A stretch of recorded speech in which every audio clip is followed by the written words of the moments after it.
So let me introduce our speakers at the table. So first of all, we have the pleasure to have with us Michel. Is the CEO of OVH Cloud, one of the major European cloud service provider, and a NUMEUM member. We also have the VP Government Affairs and Public Policy EMEA at Salesforce. And Salesforce is one of the pure cloud computing players and a NUMEUM member as well. We also have the pleasure to have Mathieu Veil, head of the Digital Economy Department of the French Ministry of Economy. So Mathieu's department is responsible for shaping the digital agenda of the French EU presidency. And we also have with us Anthony Whelan, cabinet of President von der Leyen, advising the President on digital policies. And welcome, Anthony. And we also have the pleasure to have with us Eva Medel, member of the European Parliament, working on some of the key files of the tech sector, such as AI and cyber security. So let me quickly enter into the discussion and give the floor to Michel. I'd like to, so we all know that OVH Cloud is one of the main cloud players. You are involved in the Gaia X initiative. You have announced some major partnership with Atos and Google recently. And we know that strategic autonomy is very important for you. So we have heard Minister Ho speaking. We have heard Nicolas just presenting this definition of digital sovereignty. Hear from you, how does OVH Cloud approach strategic autonomy, Michel? Thank you very much for NUMEUM to organize this event, and I'm very pleased to be with you, and thank you again for organizing that. Before, maybe I would like to just introduce quickly OVH Cloud, because I think it's important to understand what is our position. We are a European cloud provider. We are the #1. We're in the top 10 worldwide, but as you know, it's mainly dominated by some American and Chinese players.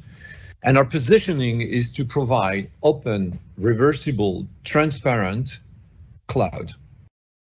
De facto monopoly, which is unfortunately the case, is not good for the market, it's not good for innovation, and is not good for the customer. And now we see more and more for the citizen. And why we try to push for innovative, open, reversible solutions. And this is really related to what we are sovereignty. You mentioned, and Nicolas mentioned about sovereignty, about the state and things like this. And there is a little bit of debate about what does it mean sovereignty. And clearly our positioning and our vision of sovereignty is first, the capability to have freedom of choice.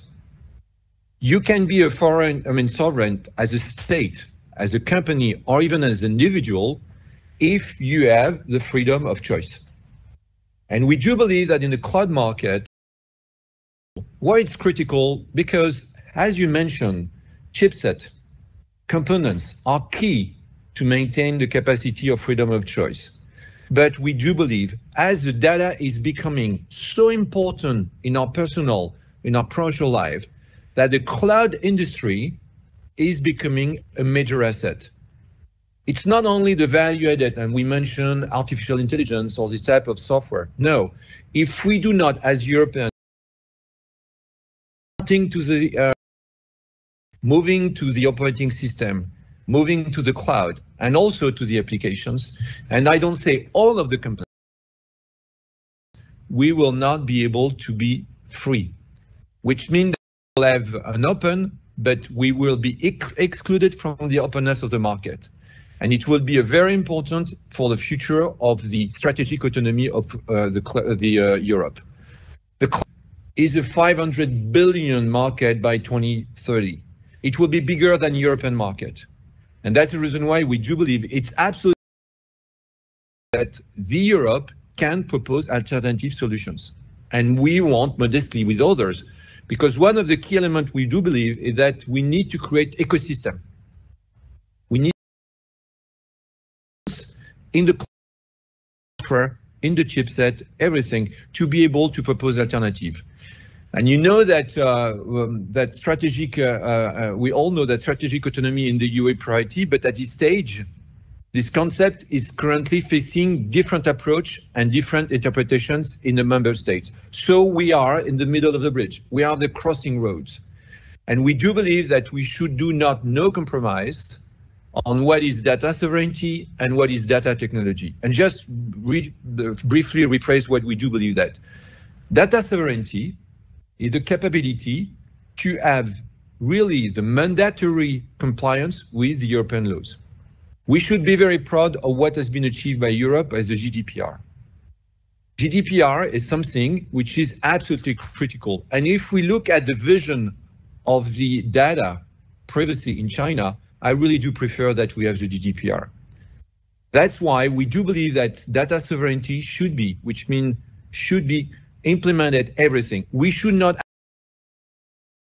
any extraterritorial laws of any kind. The Cloud Act in the US or the Chinese laws are offering extraterritorial laws, and this is something that Europe should never accept. We should have zero compromise. On data technology, I think technological sovereignty is a little bit different. I think there we need to gain autonomy, but the starting point is a little below, and we need to have a path to move to more technological sovereignty. That's the reason why we do believe that it's important to invest to create champions in Europe. We were the first unicorn, and now we are a public company, and we went to the French Euronext because we do believe it's important to scale and to be able, again, to create champions in Europe to propose alternative. Members of states like France have decided to move and to take concrete actions to start to build a strategic, for instance, by imposing its own administration to choose cloud services that guarantee data sovereignty, and we welcome such a position. The European Union has also decided to move by initiating an unprecedented overload of regulatory framework of the digital economy, and some various texts are planned and could be potentially impact the cloud sector. This is a unique opportunity to regain control of the rules of the game that non-European private actors have so far been able to define and impose. We should avoid de facto monopolies. It's good for the market, it's good for the customers, it's good for the citizens. This is why I think the French UE presidency is a critical momentum for the EU digital economy. The framework for the next decades will be discussed in the next month. DMA, Data Act, cloud certifications. And as a leading European cloud player, we believe that France's priorities are the following ones. Redefine the key principle to put an end to unfair practices to impose data interoperability, reversibility, and portability. As Cecilia said, as Eric said, openness is key. But today, the key players are creating barriers to entry and exit. Reversibility of the data should be a must, with no compromise. Like in the telco, the portability of the number. Support members, the second point is support member states exemplariness by rethinking the public order for the digital sector. In the US, in China, the digital industry is massively helped by public ordering. It should be the same for the European champions in Europe. We should, as a third point, to guarantee the cloud strict security levels by adding the immunity criteria in terms of technical, because cybersecurity is absolutely mandatory, and it's a key element, but also legal certifications, and again, because we should have no compromise with data sovereignty. And last but not least, the first point should be that we should, as an organizations, reduce the data center carbon footprint through a global, recognized, and practical indicator for public and private users.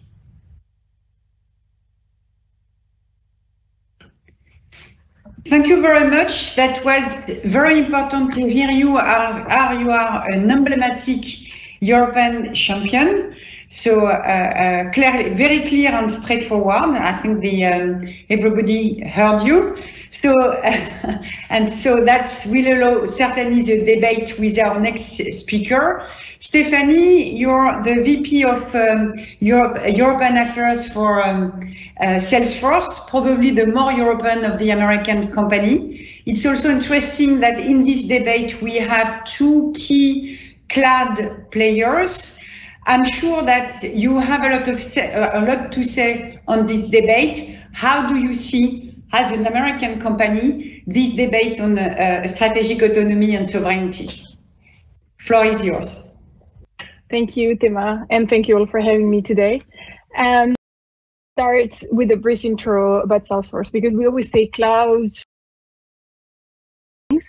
and also to understand sometimes our point of view compared to that of Michel or maybe some others, where we actually are in the value chain. So Salesforce is an enterprise software company born in the cloud 22 years ago. And as you said, born in the cloud in the US, but in Europe for 21 years. So actually we moved to Europe very rapidly. And what do we do? So we started with our CRM, so that we the customer relationship management and helping companies manage their relationship to their own customers. And so what does that mean in terms of cloud value chain? Top, if you look at it, as in that we're doing software, the known software as a service layer, and a little bit of platform. On the infrastructure as a service, that is not our business. We do own some data centers. We also have partnerships with others, but this is not what our business really lies on. Our value is really to create value for our customers. In terms of the business model, we're in that very B2B environment, which means, and some other will recognize that, we're the data of our customers, but it is theirs. So we're not in a business to make money out of their data. We want them to be successful. So we're really in the part of processing the data on behalf of our customers. We give them value. We give them insight. We give them one single view of their customers, what they want to do. We enable marketing campaigns. I will not go into the whole suite of products, but it's really important to understand. And even for instance, when we discuss data sharing or other things, really what we do with the data is what our big or small enterprises tell us to do with it. And it's very strictly framed in our contracts. So that's just a little bit to see a little bit the mindset of the company and how we are. Now, first of all, before we dive right into the strategic autonomy and looking at the French presidency, even the new presidency of the European Union that we have at the moment, we very much welcome the focus on technology, right? It has been the forefront and the greening of the economy and the focus on digital transformation. This is very much aligned with what we have been focusing on for the past year. And it is really important that it is said out loud. Sometimes digital was a transversal issue. Sometimes it was a separate pillar. Here, just and one of the most important priorities. And that's something really welcome. So the first understanding on the autonomy, it's really looking at Europe, right? I'm French and I'm European. And if you look at it, we see all the value that has been created in Europe. Even for Salesforce, Europe has been the fastest growing regions for a year, right? There is a lot of potential here. And there is a need to continue to grow the European tech scene, yes, to more European unicorns, and also to enable the digital transformation. We heard it from Israel. There are strong success stories, and not only in the tech space in Europe, and we want those to continue to succeed. Now, how do we do that without limiting or foreclosing Europe? I liked very much what Nicolas was saying from Renaissance Numérique about the power of being managing to bring it back to the philosopher is always amazing, but it brings us back to what it really means, right? It's the power of being able. And actually, I would also very much agree with Michel on the freedom of choice. We're here to make our customers successful, and we want to give them choices. And I think that's really what unites us. And for us, sovereignty should be about the ability of European organizations to choose the best available technology and have full control over their data and full transparency about the way it is being processed. And I think that's the key, and that's almost non-negotiable at this stage. And I think we all agree on that we need people want to understand. And I'm talking citizens, I'm talking businesses, all need to know what is happening. Like, tech cannot be a black box. And I think we moved away from that, but that's a given, and that should be the basis. Now comes the question on how do we do that? And I think that should really be the right question here, is how do we establish that right framework? we have regulations on the table. We also know we have really strong regulations that have been adopted. And I will be with you on this, that Europe has been a leading force for tech governance or data governance. And I think even on the US side and the Chinese side, everywhere in the world, it has been recognized. And I think, while if you look at the conversation we could have had 10 years ago, it is now a given that Europe is looked at as a leader in that sphere, and it's respected. So I think it's really about that magical striking the right balance, about being very clear about what needs to be clearly set and have transparent rules, but then also where does it stop and where do we still want to all work together and be business partners. And I think that's really important for us companies. And I think companies like Salesforce that want to play and have a play and also abide by European rules here, but to also work on a robust framework where we only have the legal certainty we need. And I'll speak on our behalf, but also some of customers or small companies, legal certainty around your framework, knowing what is the rule, what is good enough, when can I engage with a partner, is very important. And in that sense, we very much welcome the initiative from the French government to say we need to put those rules on paper. We need to have a clear framework so that everybody knows what are the rules of the game. Then my maybe slight, and I think actually it's not a disagreement in any way because I heard it many times, it's really work together at the European level. I think we all know the strengths of the European continent or the EU is that what we have in common and what we can do together, and that we can have that strong market. I do believe, and I'm happy to hear Michel's views on this as well, is we need a strong, large market for companies to scale and grow. And I think this is really the value, but also for others to invest and make all the necessary changes. I think having a big, strong European market is going to be the key. And it's the same when we go into certification, which is always a little bit more in the weeds of what we're going to discuss, but it's so key because certifications or labels is how you show trust or you build that trust with your customers. So a robust system like the European certification scheme that is recognized and agreed from one country to another within the EU is a very strong asset and something we would welcome. I'm going to stop here to leave room for the conversation. I'm going too much more into details, but I very much look forward to the conversation. So many thanks, Stephanie. And I'm just quickly handing over to Mathieu at this stage because it was a pleasure to hear Nicolas. It was a pleasure to hear two industry players. And now I would say my question to you, Mathieu. Do you think the priority of the French EU presidency will be able to meet the expectations of the industry players who just spoke before you? Thank you, François. Thank you, NUMEUM, and thank you, Thaima, and the Samman practice. It's great to be here. We're at a point in time where, in the French government, as you can imagine, we are very much excited about the time that are coming for us as a presidency of the council. We're getting ready for 6 months. Yes, 6 months of very intense work. And we have a packed agenda. And as you said, François, a lot of expectations. The expectations are immense. They were mentioned earlier by Cecilia. Michel was very clear and outright about what he was expecting, and we are delighted to discuss this. Stephanie was also expressing expectations very clearly. And certainly we are going to do our best to address this, bearing in mind that the presidency of the council is just a honest broker. It's taking an agenda that's already existing and moving it forward with as much energy and if we're fortunate, leadership as we can. But what's certain is that the topic of this panel, the digital strategic autonomy, digital sovereignty, this is going to be a very strong aspect of the agenda. It is already, and it certainly will be under the French presidency.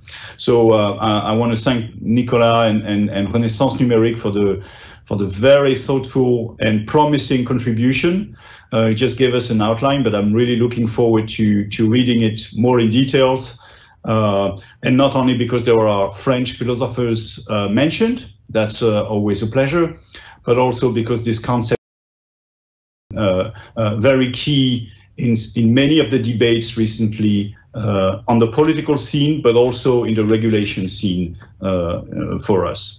So I just want to straighten a couple of points about our view of strategic autonomy, digital sovereignty, and that's going to echo a number of the previous speakers' points. The first thing is, yes, we are also of the view that autonomy, digital sovereignty, those are concepts that rely on the freedom of choice, freedom to choose how we structure markets, freedom to choose how the digital uses are going to shape our societies, and we also know, and that's the second conviction, that there is no freedom of choice if we don't have some form of autonomy over technologies. Because digital is a technology, but it's also a very strong power of being everywhere in the markets, everywhere in society. And we know this is now widely recognized. It hasn't been the case. In a few years back, it wasn't as recognized as it is now. And I think this is important. There's also a couple of points about what we think digital sovereignty or autonomy is not about. It is not about just protecting some companies, large companies from the past. It's not about building barriers for the benefit of building barriers. It's not about protectionism. It's about ensuring that openness, fairness, freedom of choice that are advocated by many are rooted in the reality and are not just words. I think that's absolutely essential. And as far as the presidency of the council can work, obviously there's the existing agenda for the council, and it's pretty packed. I think it was said earlier, obviously there are essential work being done about regulation, setting standards for the next 10, 15, 20 years in terms of digital services, in terms of shaping the markets. Of course, DSA and DMA are very high on the agenda right now. But we fully agree that Europe should not only be renowned for setting the standards at a global stage, and we are, certainly, with the success of GDPR, amongst other things, but also that beyond that has to be of efforts that has to be dedicated to building Europe innovation ecosystem. I'm very much in line with Michel on this point. This is about building the ecosystem. This is about investment. There are very strong projects in various fields that relate to digital, IPCIs on the cloud, on the connectivity. Those are essential parts, non-legislative ones, of the digital. And what matters is that Europe is the right level to address those issues of ecosystem. Any country by itself is not sufficient. As dynamic as NUMEUM can be, it is probably not going to have an impact as long as it stays only French. And so that's why we welcome its greater and greater integration with the European ecosystem. So the IPC, there's been an initiative called Scale Up Europe to maintain these dynamics. It should not be a one-off event, but has to keep the momentum. There's obviously around data a number of files being open, some legislative, others more on the standard setting aspects of sharing, interoperability, portability with Gaia X, which we are obviously very strong supporters of. And we want to see a number of data spaces and practical examples of this European way of sharing data being advanced in the next few months. And I've mentioned regulation. I've mentioned innovation ecosystems. I think we also need to collectively work at building sustainable digital world. Today, I'm at the Telecom Council meeting where the NIS2 directive is going to be discussed between ministers of the Council. We're expecting a significant step forward. That's going to be one of the files that we take over in the French presidency, obviously. But cybersecurity is a major threat for the digital ecosystem that we need to address collectively. And of course, and I'm glad Michel mentioned it as well, we also need to step up with the ecological transformation as well by building a greener digital environment. Those are the key issues that point for the digital environment. I mean, the whole economy is shifting quite fast, but for digital, this is particularly true. And Europe is at the center of this new way of building digital. And we are really looking forward to making strides in the next 6 months with the presidency, with the council members, with the parliament, with all stakeholders. That's why it's important to keep engaging with you all and listening to these expectations, which we are taking very, very seriously. And hopefully, as Cecilia was saying, when we meet in June physically, we can all celebrate about the great progress that we've made. Thank you. Thank you, Mathieu. I will just remember, I would say what you just said, Europe is the right level to address issues of the ecosystem. That's a nice to Anthony, as he represents the EU Commission on this panel.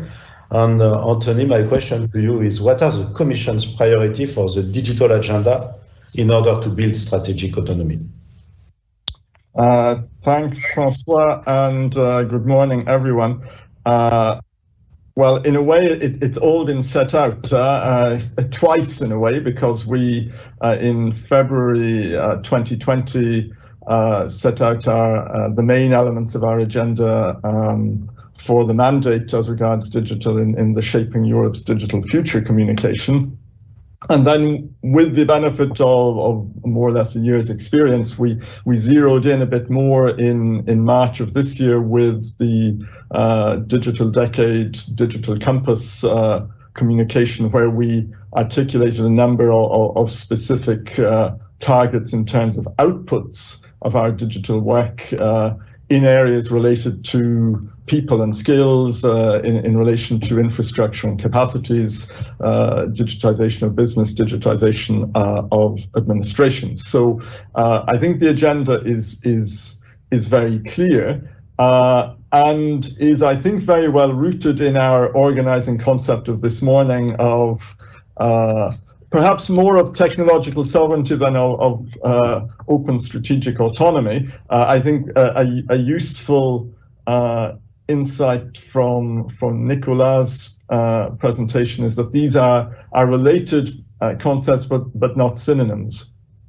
And we, from the outset, in February 2020, I think, without having had perhaps quite so Cartesian an analysis or having gone back to Hobbes and Locke and Galland compagnie, we actually defined our concept of technological sovereignty in a way that I think is very well echoed in some of the 4 points that Nicolas made. It's about capacities to act in order to act in accordance with our values, which is in a way about freedom to choose the values by which we live as Europeans, that it is open in the sense that it is not defined against anyone, but simply about ensuring that people, operators in Europe, play by European rules. So I think there's actually a lot of common ground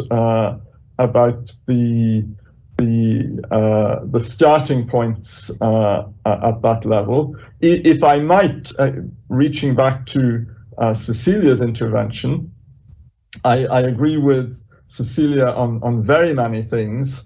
I would not agree that there is a dichotomy where we would say that we need to define where we need to be sovereign versus where we need to be open. Sovereignty is fully compatible with being open, and we are, I think, very keen with a focus on capacities to act to make sure that when we develop European capacities, that remains in the context of a market where others are welcome, provided that they are willing to play by the rules. If I might, I'll finish with, let's say, the more high-level remarks. If there was one thing in Nicolas' framing of the subject that I might diverge with slightly, it was when he said, after his 4 framing points, that this implies knowingly reducing some interdependencies. Now, I think we clearly and have explicitly said in, for example, our industrial strategy update of this year, that we need to address a certain number of strategic and critical dependencies when we are really very heavily reliant on certain providers of vital goods or services, and the semiconductor story, I think, is one of a few in this area. Interdependencies are not in themselves bad things as long as the interdependency is balanced, and we have, I think, enough leverage in a broader value chain to be sure that we can defend our interests. After that, there may be some very critical technologies where you need to be sure you have that along with all the others, and that may indeed be one of the very distinguishing features of the discussion on the European Chips Act and some of the key technologies there. So now I start getting at least a little bit more concrete. Obviously, it's one of the, let's say, the novelties that will come in the period of the French presidency, that we should come with our more concrete proposals in the area of semiconductors, which are likely to have a focus on some of the things mentioned inter alia by Mathieu, on having production capacity,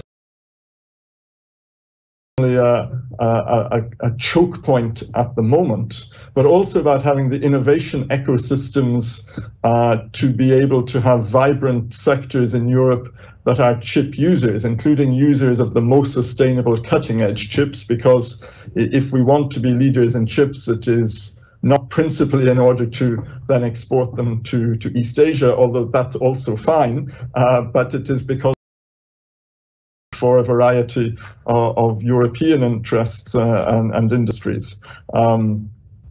Looking more broadly, I think, as Mathieu said, of course, the presidency takes an agenda that it finds at the beginning of its semester. I think France has been fortunate in the previous presidency's work on some very key files, and the readiness of the DMA and DSA in the council prep, and the broadly similar evolution on the parliament side is truly impressive. So I think Mathieu has plenty of work on his table on those 2 files. As he hinted, I'm pretty confident that he will have trilogues on cybersecurity to fill his days and nights as well. He is perhaps rather happy, and this is very close to some of the issues that Michel raised in particular, that the got political agreement, hopefully to be signed off formally very soon, which includes the focused uses of certain types of data sharing scenarios, some key provisions on protecting the sovereign without that becoming a block to free data flows, but becoming simply a conditioning factor for data flows. I think that's very important because it follows the same logic of the GDPR, which he cited with approval. And I think this will be an important precedent for us in preparing the proposal on the Data Act, which all going well and subject to the happily rigorous internal impact assessment scrutiny that we apply in the Commission, should come still in the early part of the French presidency, where the issues of how we frame data security in both the cyber but also the juridical sense and the question of the basic rules of the game on open cloud markets with switching and portability will be certainly very central to the legislative consideration. Maybe, although I've probably spoken too long, it's not just about rules, although they are important in framing our choices and ensuring compliance with our values. On the broader question of innovation ecosystems and technological capacity, I think Nicolas made a very important point about certain features here only being attainable at the European level. But when you get into areas where public investment is important, one cannot escape the iron logic of a European budget at 1% of GNI. So this can only work where public investment is involved, with very, very close cooperation between the European and the national levels, and maximal orientation of the same direction. The IPC coordination tool is a intense process of discussion with member states on their national resilience and recovery programs has been an important part of that. But it is a constant effort because, of course, the national special claims on national spending are always there. And I think it will remain with us through this mandate and beyond. The important European effort that is needed to point public investment in common areas, addressing the market failures that reduce our capacity to act in the digital and broader technological field. Thanks very much. And thank you very much, Anthony, for this comprehensive presentation. Back to the other speakers, as clearly we have now quasi the entire element of the equation to understand what is at stake, what the discussion is about. And we were just missing an important part, which is the legislative part, the representation of the people. So let me turn now to Eva Meidel. Eva, you're an emblematic MEP in the digital area. And I believe that your hands are pretty full regarding the digital agenda at the European Parliament between DSA, DMA, digital, the Data Act, data governance, and so on and so forth. And I believe a lot more to come. But so my main question would be, do you think that are the right subject and they are handling well from your viewpoint? But maybe first, hearing you on the strategic autonomy and reacting on what have been said just before would be great. Thank you very much and good morning. I hope you can hear me well. It's always very difficult to be the last speaker in such a comprehensive and engaging discussion. So first of all, I try to be brief, and while giving my views on the strategic autonomy, what I will try to do is combine some of the things we've heard already and put them in a little bit of concreteness. Because when we speak about definitions of strategic autonomy, I often think they're a bit like definitions of a good life. Everyone seems to know what it is, but as soon as you try to verbalize it, it starts not to be that easy. So still, I have to say that I think of strategic autonomy in 4 ways, and I think some of these ways were already touched upon. And I think this is the freedom to do something and the freedom from something being done to you. And so it has an internal but also an external dimension.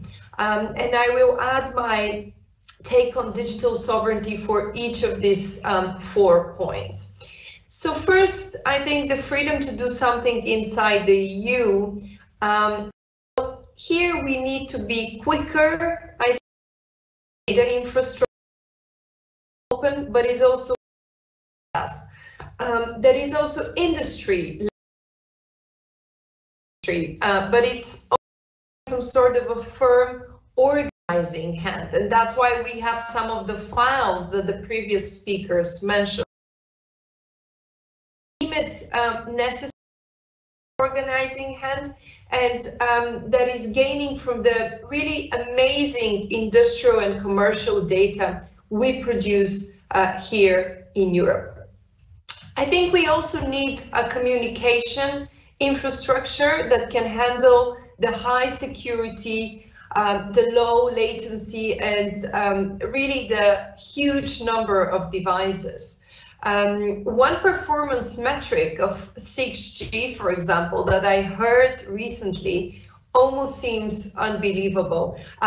It will have to deal with 10 million devices in 1 square kilometer. 10 million devices in 1 square kilometer is like 100 devices per person. And some of those will be cars, for example, where our loved ones are being transported. So only with such an infrastructure and very concrete rules, we can have a market that's strong enough to be called sovereign. And I think during the past couple of months and the months to come during the French presidency, we are going to be working on some of those really crucial files that will enable to have that infrastructure. The second dimension of autonomy, as I said, is the freedom to act globally. And also here, digital autonomy is absolutely key. That is not in the minds, however, of many who do geopolitics. And that's why people that are on today's call and in this meeting are so important to chip in wherever there's geopolitics and bring this digital dimension. And this is why I think there, often for Europe and for the tech topic, we need to ask this question that we often ask ourselves: can we be at the table and not on the menu? And to do that, few things are needed. First, we need a very stable, global, democratic digital market that we put together with the US, with like-minded other nations like Japan and India. And in this respect, as it was also mentioned before, the TTC is absolutely key how it will progress from here onward. And secondly, for this to happen though, Europe has to make sure that it avoids being the weakest link. This market will be the target of others, and so we have to make, so to say, the best shield against this unfriendly, multipolar world we find ourselves. And the third and fourth dimension, I will combine them as I know time is pressing us, and I would like also to hear from the audience. I think this third and fourth dimension is our freedom from the interference of others inside the EU and globally. And here I think lies a very difficult truth, because the interference comes from friends, but it also comes from foes. So we have to differentiate those. And I sit in the largest political family in the European Parliament, the EPP, the European People's Party, and we know where we stand on this. But nonetheless, we can easily lessen our exposure by thinking long-term and by being strategic. And again, some of those files, whether it's the DMA, the DSA, whether it's the NIS2, of which I am also having the role as EPP rapporteur, just like on the other files, they will be really important for that long-term perspectives. So we have to identify our strengths, our weaknesses, our opportunities and threats, and I'm sure that the cabinet of the president in the commission, but also Marc Rette's and Thierry Breton's cabinet have done some sort of a SWOT exercise, at least one or two. But many citizens and opinion leaders have not done this for the EU and for the digital world. And I think that needs to be some sort of a constant exercise in our minds. And I would like to see the French presidency further excelling in that end. And I'm sure the Parliament would like to position itself as a partner, of course, in the next couple of months to find solutions and balance approaches ahead of us. Thank you very much, Eva, and thank you to have been efficient in your message. And of course, we could go on and on and on, but we have 10 minutes left, so no time for a real debate there. So what I'm going to suggest is for the participant to this roundtable to take 2 minutes, up to 3, but not more, to react to what have been said on the most important points, but more than what they expect from the French presidency, what would be the priority, what would be the recommendations. So again, it's been so interesting that we didn't see the time went by. So maybe we can start with you, Michel, as you were the first speaker. Okay, I think I mentioned already waiting or looking for 4 major points. Clearly, and I'm very pleased with what Eva and Anthony has said. I think we need to have clear rules, especially in the cloud. I reiterate the fact that the cloud has regulation today in the US, in China, in India, in Russia, but today not in Europe. We have regulations about data protection, GDPR. And I think I will extend that also to the fairness of access for really avoid unfair practices which impose de facto monopoly. And I think the DMA and also the Data Act will be absolutely key there. The second point is clearly to create all the elements to guarantee at the same time openness and regulation. And I do believe that regulations will create openness because in fact, it's by imposing reversibility of the data that we will create the data lakes that the industry will need. And for me, it's very mandatory that we do this openness. And today we see that there are locking strategy by some players, which are, as I repeat, de facto monopolies. There are legal barriers, there are technical barriers. We are a very open source sponsor, and we do believe this is important to have open APIs. And also there are some financial, like egress, expensive, I would say, tariffs, which prohibit the reversibility of the data. The first one is definitely about security, and cybersecurity is for me something where Europe has to create for the individual, the companies and the state the right regulations, but also certifications to guarantee legal and technical security. And last but not least is really our green strategy. I think we need there also to make sure that the data centers, the cloud will be able to continue to propose very innovative solutions to reduce our carbon footprint and also to reduce our energy consumption. So for me, this is what we are waiting for. But I don't think this is only the French presidency. I think this is, as we said, an ecosystem. This is the full Europe. As French, of course, as a French company and French, I'm very happy. But I see that the DMA, there is all the members have decided to go and proceed at humanity. There is all of them were in favor. I hope it will be the same for DSA. I hope it will be for the Data Act, and I hope also for the certifications that we will have a common goal, because I do believe that the values of Europe are really extraordinarily good, and we need to protect them. Thank you very much, Michel. Stephanie, do you want to jump in? Sure, and also happy to be brief. And thanks to everyone for the great conversation. I think I'm not going to come with a laundry list of asks of the French presidency. I think Mathieu has his full list already. Maybe my ask would be to have a seat at the table for foreign companies. Clearly, that is the elephant in the room here, is how do we work together? What do we have in common? Where does Europe go its own way? And I think really having that open dialogue with the companies that are willing to play by the rule and that really want to lean in and work together and fit into that framework. I think that's my ask, and obviously also offer. And also, I would say just a focus on multilateral fora, like the OECD discussion on data access, that because we need to find political and solutions between governments. We need strong transatlantic relationships. And I think this is where there is some hope on our side to see things to unlock a little bit. Thank you. Thank you very much, Stephanie. Mathieu?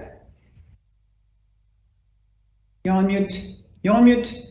Do you really want me to add my list of expectations? Feel free to use your time as you wish. A little bit of work. That's my main expectation. No, I think 2 points I want to comment very briefly on because they've been mentioned.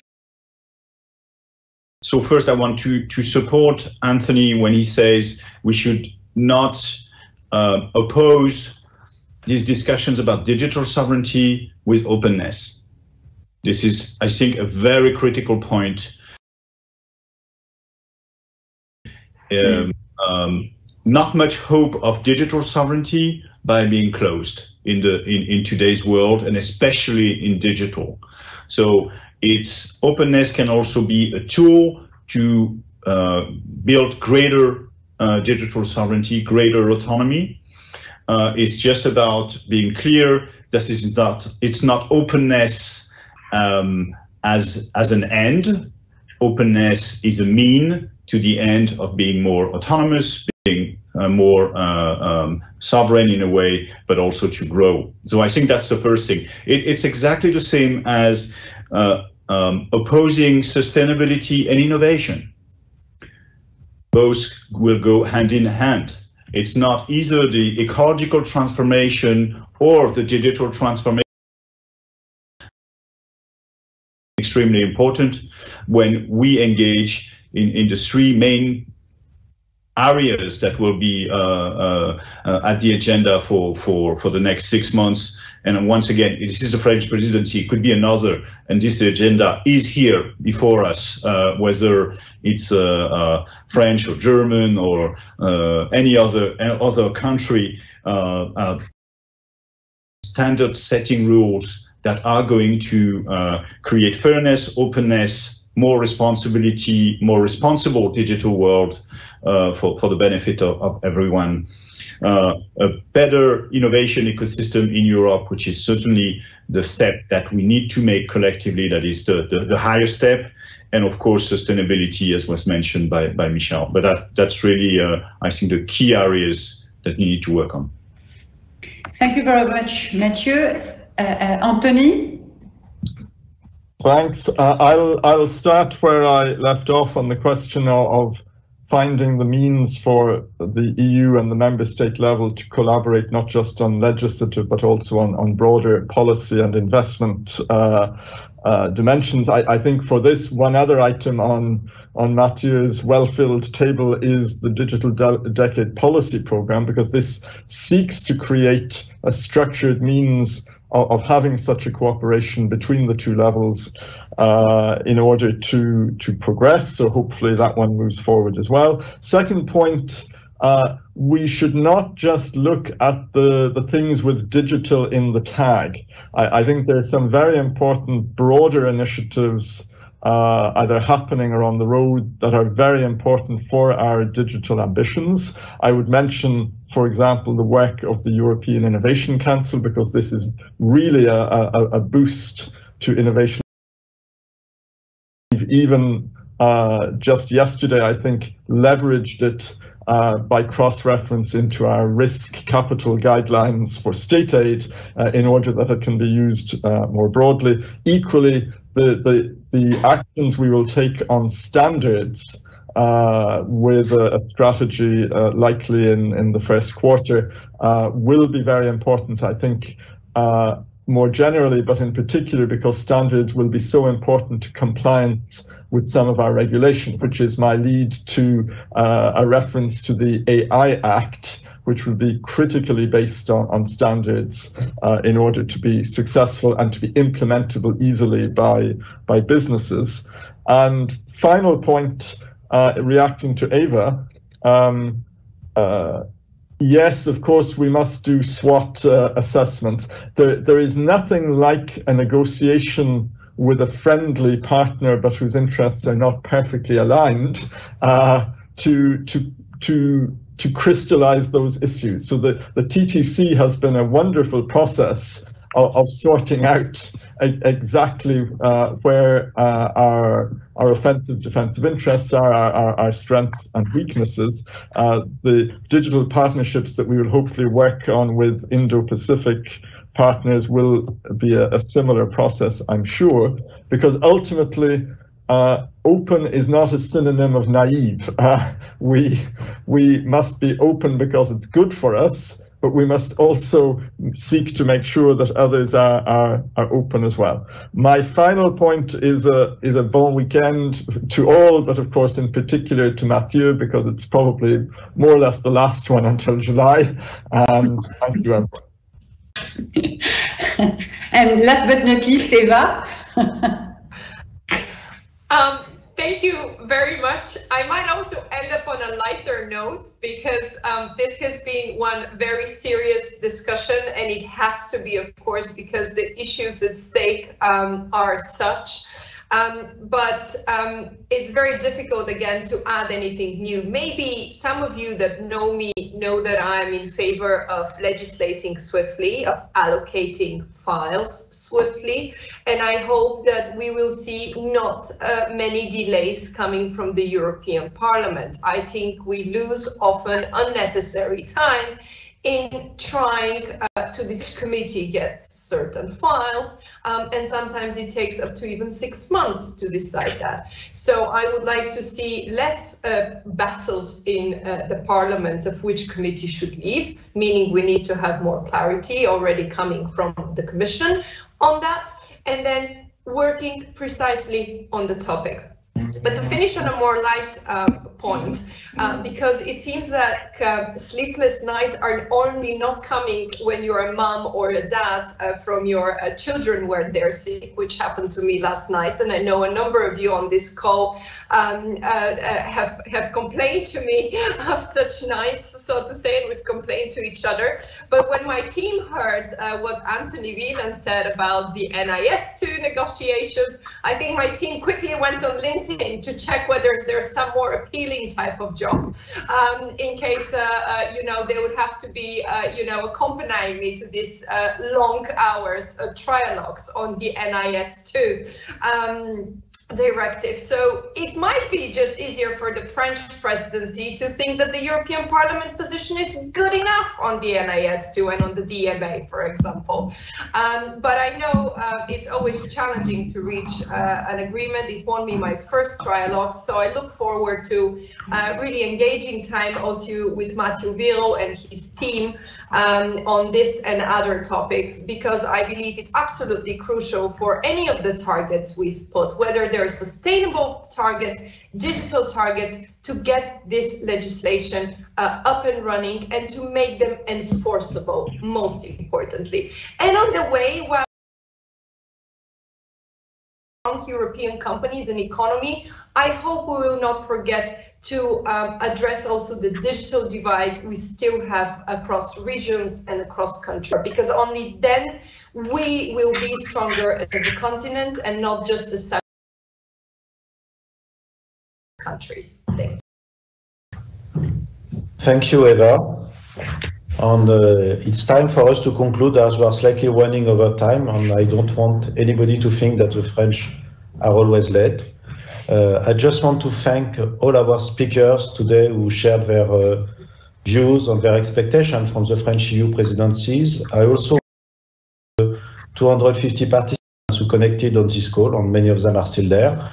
And I also want to thank the team who put this together, and that's first in Brussels, but not the last one. And next time, hopefully, in person. That's what Thaima and us are really expecting. So, but as I had the first word, I will give the last word to Thaima. So, thanks to all of you. Thaima, the floor is yours for the last time. And very quickly, because there is nothing more to add, just this sector is reputed to be to lack women. I think in this round table we had the ability to show that it's not totally true, and that there are women that are part of the debate in a great proportion. Thanks to NUMEUM for that, because I know it's also part of your value. So this being said, on the parity part, we are not there, but we are on a great way. I hope the French presidency will be supportive and will advance this agenda. And I wish you a nice day and a nice weekend. And Mathieu, we're with you for the next weekend.